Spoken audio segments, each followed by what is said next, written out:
पिछड़ों के हकों में डकैती डालते हैं।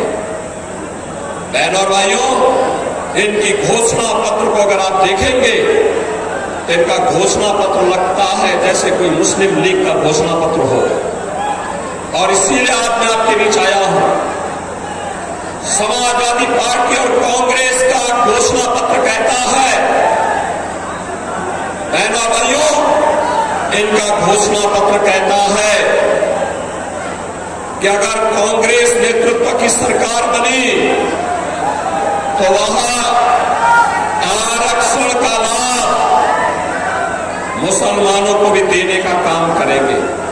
बहनों और भाइयों, क्या पिछड़ी जाति के और अनुसूचित जाति के आरक्षण में कांग्रेस और समाजवादी पार्टी को सेंध लगाने की छूट देंगे क्या? मैं जानना चाहता हूं कि आप सेंध लगाने की छूट देंगे?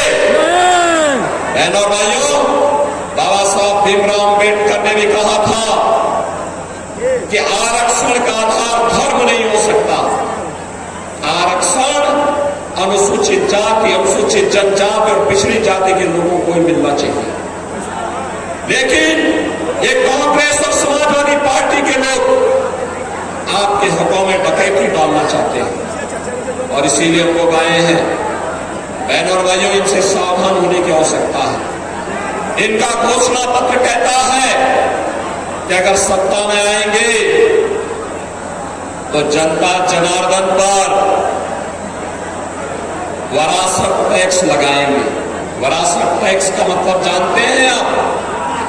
वरासत टैक्स का मतलब आपके बाप दादों ने, पूर्वजों ने कोई संपत्ति बनाई है,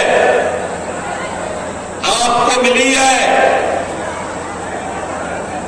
तो कांग्रेस की सरकार आने पर, समाजवादी पार्टी की सरकार आने पर इनके द्वारा उस संपत्ति को आधा ले लिया जाएगा और आधा लेकर के उसे रोहिंग्या को, पाकिस्तानियों को, बांग्लादेशियों को बांटने का काम होगा। बहनों भाइयों, क्या आप इसको स्वीकार करेंगे? अपनी प्रॉपर्टी पर डकैती डालने की छूट दिलवाएंगे क्या? और तीसरी बात क्या कहते हैं कि सत्ता में आए तो पर्सनल कानून लागू करेंगे। पर्सनल कानून का मतलब आप जानते हैं? पर्सनल कानून का मतलब तालिबानी शासन। बेटी स्कूल नहीं जा पाएगी, महिलाएं बाजार नहीं जा पाएंगी, 3 तलाक की प्रथा को फिर से चालू करवाएंगे, बुर्के के अंदर महिलाओं को दुबक के रहना पड़ेगा। ये भारत के संविधान का अपमान है। भारत बाबा साहब भीमराव अंबेडकर के द्वारा बनाए गए संविधान से चलेगा। भारत में तालिबानी कानून लागू नहीं होने दिया जाएगा। भारत के अंदर शरीयत का कानून लागू नहीं होगा। और इसीलिए आज हम सब आपके बीच आए हैं। देश की जो आवाज है, देश की जो आवाज है, वो आवाज है कि फिर एक बार मोदी सरकार का। और मोदी सरकार इसलिए, जिससे बहनों और भाइयों, जिससे मोदी सरकार इसलिए जिससे हम सब एक कृतज्ञता ज्ञापित कर सके। कृतज्ञता किस बात के लिए? इसके लिए कि जो राम को लाए हैं, जो मऊ की जनता भी यही चाहती है। दोनों आप आगे मुझे बताओ, जो राम को लाए हैं, जो राम को लाए हैं, आप इससे सहमत हैं? सहमत हैं? बहनों भाइयों, इसीलिए हम लोग आपके पास आए हैं, यही अपील करने के लिए आए हैं। यहाँ पे एनडीए का प्रत्याशी सुहेलदेव राठौर पार्टी के बैनर तले चुनाव लड़ रहा है।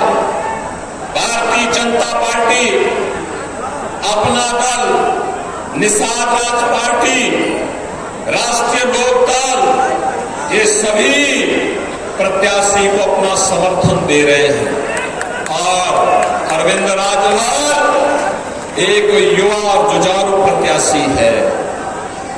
एक युवा अगर आपका प्रतिनिधित्व करेगा तो बहनों और भाइयों, गांव गरीब के लिए कार्य करेगा, मऊ के विकास के लिए कार्य करेगा। यहां के पूर्व सांसद शिवराज सिंह जी के सपनों को साकार करेगा, श्री कल्पनाथ राय के सपनों को साकार करेगा।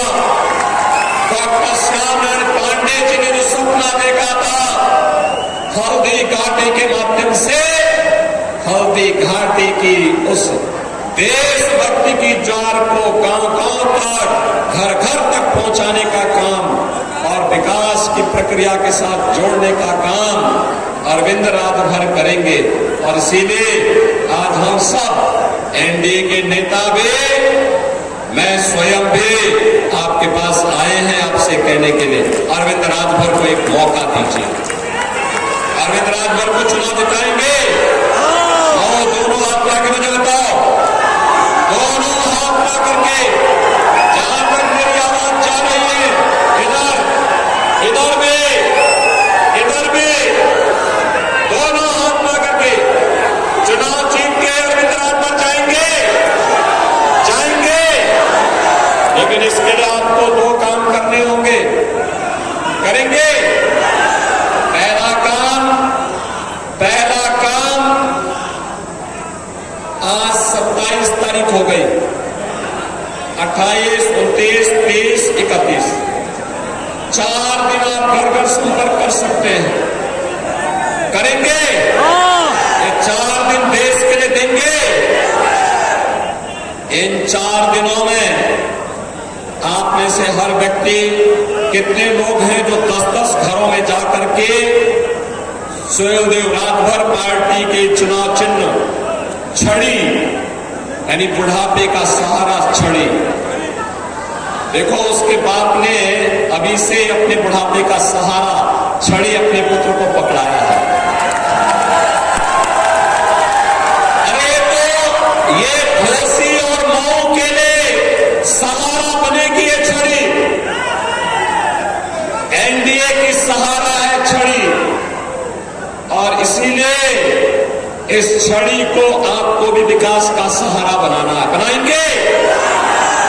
इसके लिए आप में से हर व्यक्ति प्रतिदिन कल से लेकर के 31 मई तक घर घर जाना है। जाएंगे 10-10 घर में जाकर के 4 दिनों में 40 घर, और पहली जून को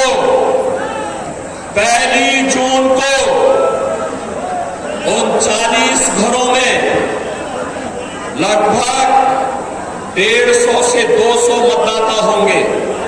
उन मतदाताओं को मतदान कराना है, कराएंगे।